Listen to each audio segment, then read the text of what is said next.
Hey guys, welcome back. Tonight we are making banana blossoms. We're frying them up so it'll be similar to fish, but the vegan way. So my banana blossoms, I marinated them in kelp granules. This gives it that fishy taste. Some onion salt, a little bit of garlic powder, and some pepper. And I let it sit in the refrigerator for about 8 to 10 hours. You don't have to let it sit that long, but I like it to absorb all of the seasonings. So once everything is marinated, you want to have a wet batter and a dry batter. My wet batter is already mixed.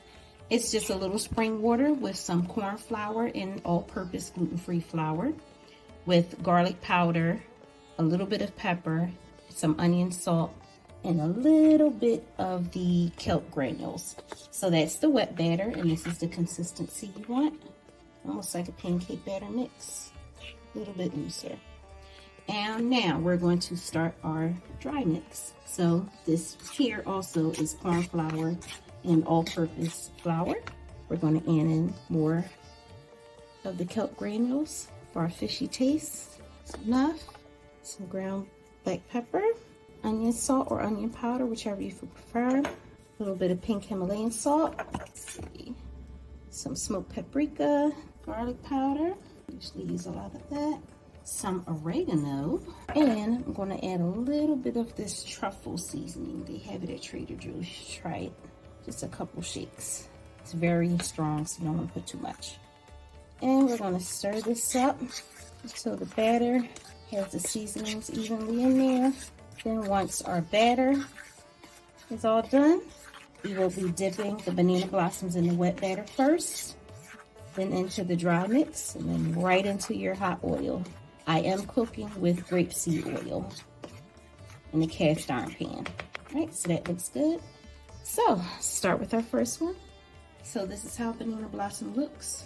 We'll take the first one, dip it in our wet batter.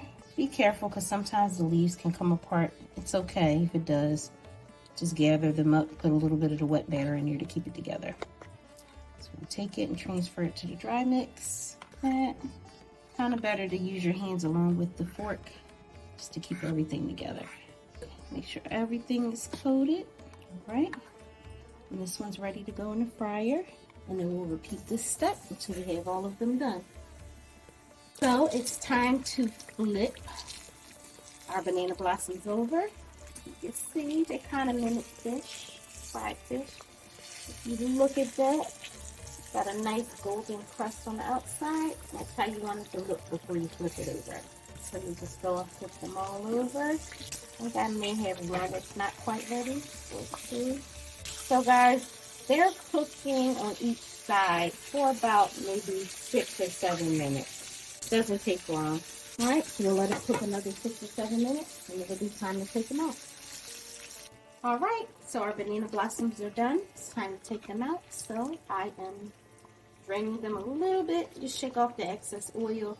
And then you want to put them on a wire rack lined with paper towel to help the rest of that grease drain off, so you can keep that crunch and they don't get soggy. All right, take a look at that. You can't tell me that's not a piece of fish.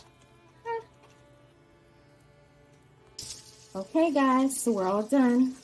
I'm gonna plate up my fried banana blossoms. I am plating mine and pairing it with some garlic butter couscous and some steamed cabbage.